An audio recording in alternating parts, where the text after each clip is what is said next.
Greetings, Reggie Middleton back.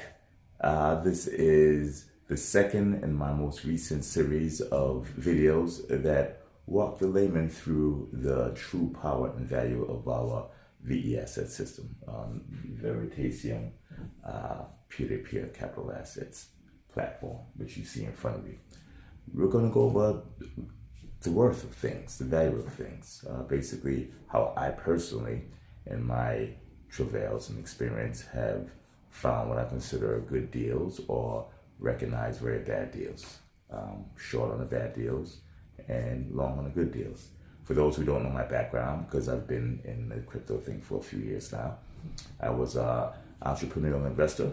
I got my claim to fame by predicting the residential real estate crash in the US, the commercial real estate crash, the bankruptcy of GGP, General Growth Properties, the collapse of Bear Stearns and Layman Brothers, Washington Mutual, Countrywide, many other calls. We went short Apple when it was a darling for everybody, ridiculed, but we were right, they were wrong. We went long Google and Microsoft before they were a thing with Android.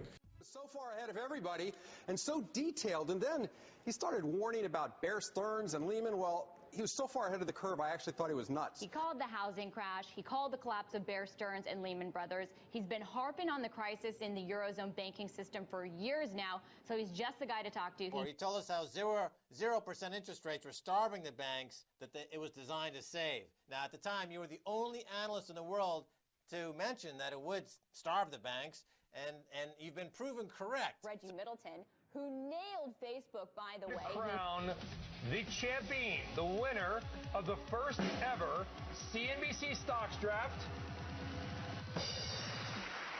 Yay! Reggie Middleton! It was Google, which was up by 46%. Reggie! Well done, Reggie Middleton. But you know what, Reggie? This is a double amazing feat, because last year you won as well. I mean, not to be impolite, but what makes you so special that they all want to read your blog? I can step on toes and be objective and offensively honest. And developed a predilection to actually see value, because we are contrarians. When the entire crowd goes one way to the left side of the boat, or they go to the stern or the bow, good chance the boat may tip over.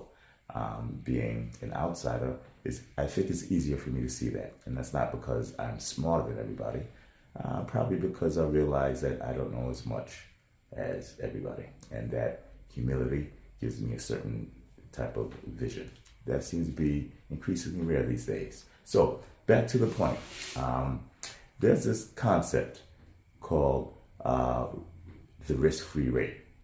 And basically it is, here, let's ask Google.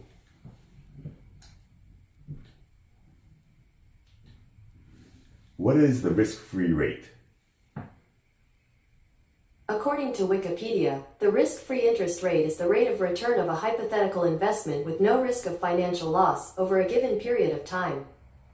Okay, so the risk of a hypothetical investment with no risk of financial loss over a given period of time. It's hypothetical because there's risk in everything, okay? The treasury bill or the treasury bond is often, or the treasury note, depending on how far you want to go out on the yield curve, is often used as a proxy for a risk-free rate. It's used as a proxy because it is has the full backing of the U.S. government, and it is presumed that the U.S. government would never default on its debt because it is the number one economic power in the world, has the number one military. The number one military is what dictates who has the reserve currency, the global reserve currency, which is the U.S. dollar. That doesn't mean that it's risk-free. The U.S. may not technically default on their debt, but you don't always get your money back when you lend it to the U.S. So you lend $1 million to the U.S. at 5% interest as of right now, 2020. Okay, rates are much, much lower than that. As a matter of fact, let's use those rates to show how this is not necessarily a risk-free rate and a risk-free investment, and the term risk-free is hypothetical. 10 years ago, it is 2020. 10 years ago, 13 years ago, you could have borrowed money maybe at 5%. Okay, so you had a 30-year bond or 20-year bond. You borrow money at 5%. Okay, that 5% is nominal, and it was $1 million at 5%. You're talking $50,000 you get back, right? In nominal U.S. dollars. The U.S. had some significant problems during those times, so the U.S. never failed to make those coupon payments on those notes or bonds. What the U.S. did do was to devalue the U.S. dollar, so it made the U.S. dollar worth significantly less. And so even though you did get 5% on your $1 million, your $1 million are now only worth $900,000. So that risk-free investment had significant risk to it, right? You didn't even get back what you invested in real terms. In nominal terms, yes, hypothetically risk-free. In real terms, material risk. Now, I went through this lesson because if you take a look at gold over a time period, we're going to use the VE system, the beta. Let's switch to 5 years. Okay, the beta doesn't go back 15 years, but it gets the point across. In US dollars, okay? Gold is up 35% over that period. Now, is gold really higher? 35% higher? No.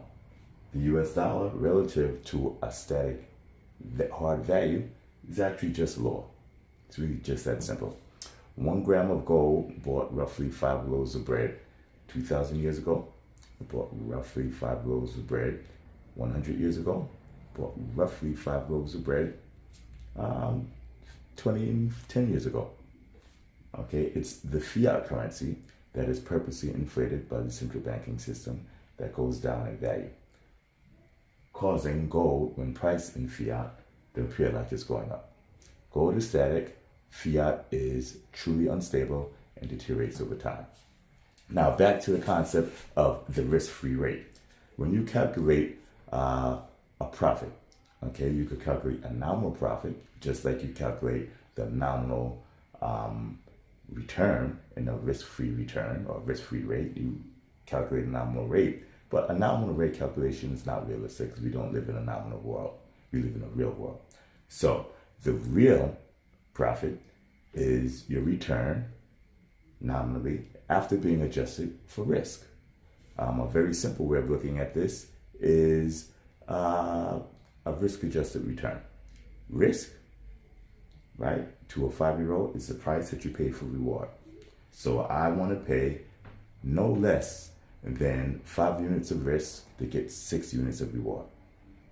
Okay, often when someone gets 6 units of reward, they say, hey, I've made 6 units. No, you have not. Economically, you've made 1 unit of reward because you paid 5 units of risk for it.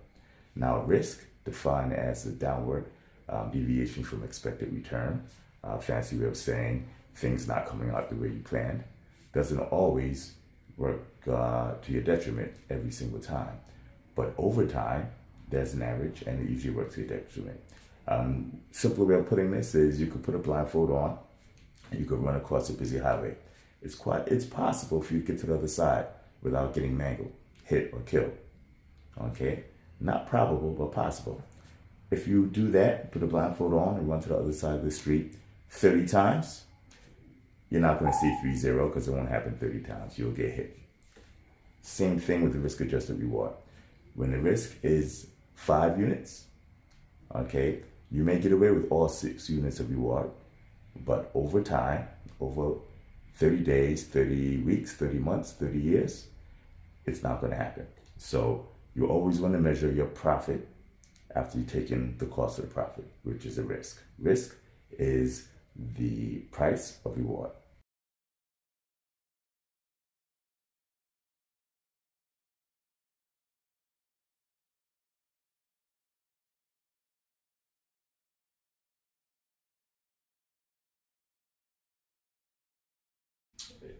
Speaking of risk-adjusted returns, here we have Veritasium, Veda, the VE assets portion.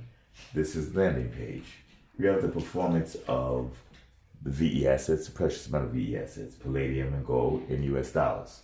This is the nominal return, and as I was explaining, nominal returns are marginally informative because, again, we don't live in a nominal world. We live in a real world. See, Veritasium is the only actually DApp or digital assets application that goes farther in delving into the actual value, the analysis, the liquidity, transferability, the redeemability of these digital assets.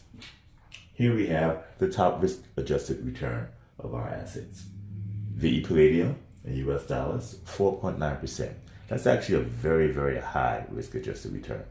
So what it does is it takes the nominal return, it subtracts from that nominal return the risk. Risk defined in this particular instance is the downside volatility. And then the result is actual net return. That's raw return, net of the risk that we paid to get that return. Gold, 2.7% kilograms, okay, or our gram product, which has a premium on it because of its granularity, 2.5%. 2.5% risk-adjusted return is actually higher than the so-called risk-free rate of the Treasury bill and the Treasury note. You're talking 1 year, 2 year, 5 year, I believe maybe 10 years. I don't have it memorized. So, significant and informative and real. Okay, some of the many, many aspects of the video. Now, you simply go in, you click open, okay, and it gives you all the information you need. Information on the actual contract, the smart contract. It gives you returns in terms of price, risk-adjusted return, activity, velocity over XYZ time span. It gives you research. We have loads and loads of research, as you may be able to surmise based upon the videos and explanation. We are factually and research driven. And it gives you the activity of the actual token itself. Okay, the supply. Tokens minted and burned over time. To buy it, you simply click the buy button and voila. You could pay with a variety of instruments. For right now, it's US dollars or any of our other VE assets that we have publicly available. Okay, we are reinstituting the crypto purchases with F and certain stable coins. You can optionally sell them back to Veritasium, but we are very, very limited by that for right now. And the real power of our platform, you redeem them at will. These digital tokens are not backed. They're not speculative. They're not even backed by gold. They actually are gold. These tokens are legally titled to gold held in a secure vault. To redeem it, as once you pass our KYC, you simply put in the amount you want to redeem, your shipping information, the payment method. You can even pay with other of the VE asset tokens. So you could pay to ship gold with kilogram, or with ounces of gold, or with ounces of silver, or with ounces of palladium. And then you click confirm, and voila. Okay, the order is received, is processed, and the gold is shipped out. Very powerful system, and you have the ability to actually look for the value and the pricing of the system in not just nominal terms like everybody else does, but real terms. So you can look at what's happening in the real world. Very powerful. Now that we understand the difference between hypothetical risk-free, what risk is, and what a risk-adjusted reward is, let's go into a concept where understanding how gold works, especially digital redeemable gold, transferable, how gold works in the real world versus the nominal world. I have this concept that I've came up with, and it's basically the opposite of the risk-free rate. It is called the reward-free risk. Now, where we have interest rates very, very, very low and negative throughout much of Europe and much of Asia, and very low in the US, and nominally zero or negative in certain areas, you're not getting rewarded much for your money. Okay, if you put it in debt. you don't get much reward at all. Now, they call certain debt instruments risk-free, but as I just explained, it is not risk-free. Nominally risk-free, realistically, you don't always get your money back, or you don't always get back what was promised, okay? But you're still taking risks despite the fact that the reward is low, right? The real risk is still at a certain level. So just like you have the hypothetical concept of a risk-free return, a risk-free rate, in reality, many investments, many endeavors are a return-free risk. Now, I'm going to cut to a video that I did 6 years ago next month, right? Giving a speech to some Europeans in a European hotel, Scandinavians in the Baccarat Hotel, Midtown Manhattan. And listen closely to this description and the build-up to return-free risk.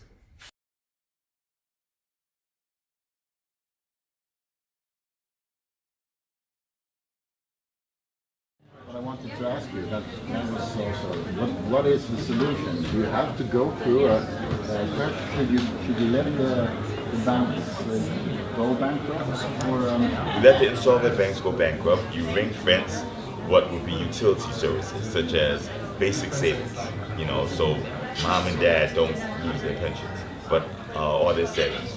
But this brings into question a lot of misunderstandings. In American law, in the banking system, we have the belief, a lot of people say, I put my money in the bank, it's safe. And they say, I put my money in the bank.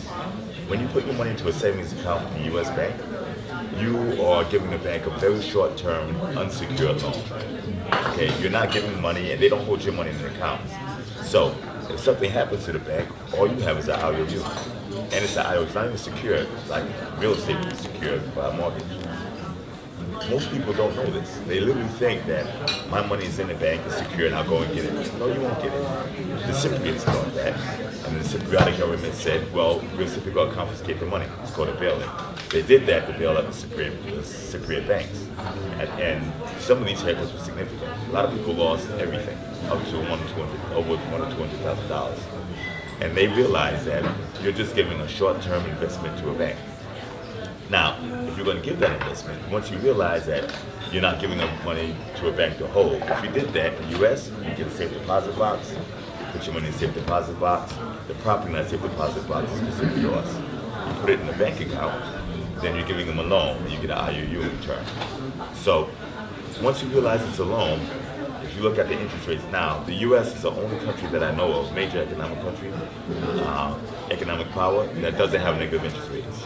One reason is because we started a negative interest rate, parade, so we have to tail in. And they're probably going to go negative again. But right now they're positive. But they're positive by basis points, not even a full percent. 20 basis points, 75 basis points, that's not return on your money. When you give your money to the bank, you give it to the bank with the anticipation of getting interest back, return on your investment. So when you give it to, say, the U.S. government, that's considered a risk-free return because theoretically there is no risk, which is nonsense. Okay? But it's less risk in the U.S. than other countries because what? I'm going to pick on somebody. You. Why is the U.S. considered less risky? Anybody? Big guns, right? Because we get in trouble, we'll just take it from Sweden, and, but there's still risk, but they call that risk-free return. If you give your money to a bank, not the U.S. government, but to a bank that doesn't have any guns, and you have no collateral, it's just a short-term loan, and many banks went bust in the U.S., and they do business with a lot of banks in Europe that really go bust, and the return is 0.125%. Is it worth it? It's not a good deal, not at all. I call this return-free risk. You're taking the risk, and you're getting no return for it, which makes no sense. You're much better off putting it in your mattress. That way you know where it is. If you get robbed, at least you see a guy come in with a gun and a basket and put your money. But if people would act like you tell us to do, then the bank would have even less money.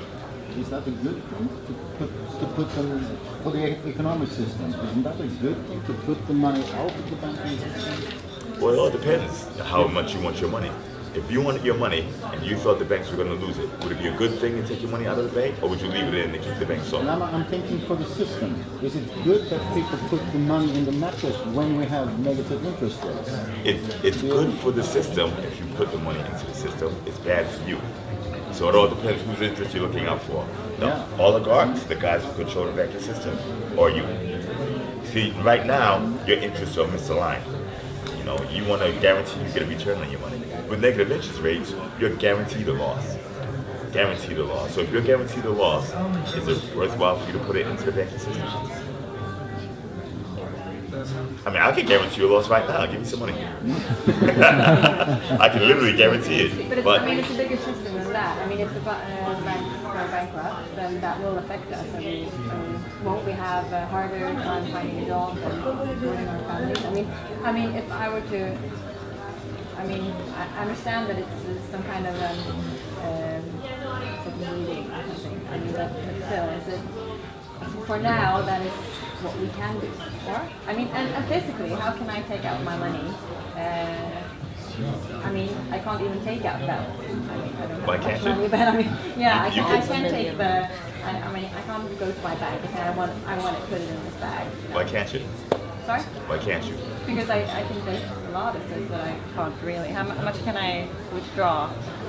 There's a law that says that. Then that means 15,000 every day Swedish crowns. That's like 100. There's a law. No withdraw in cash, but you can transfer any amount. You can transfer any amount. To another country, yes, but or I to can't. anybody. Yeah, but I can't take it Now, out. just to be clear, is it a law or is it a bank rule? Bank rule. Oh, okay. That's a pretty big difference. But if it's a bank rule that you can't take out your money, then guess whose money it is? You can take it out. Okay, it's not your money. You can write a check, or you can do a transfer. You can buy transfer.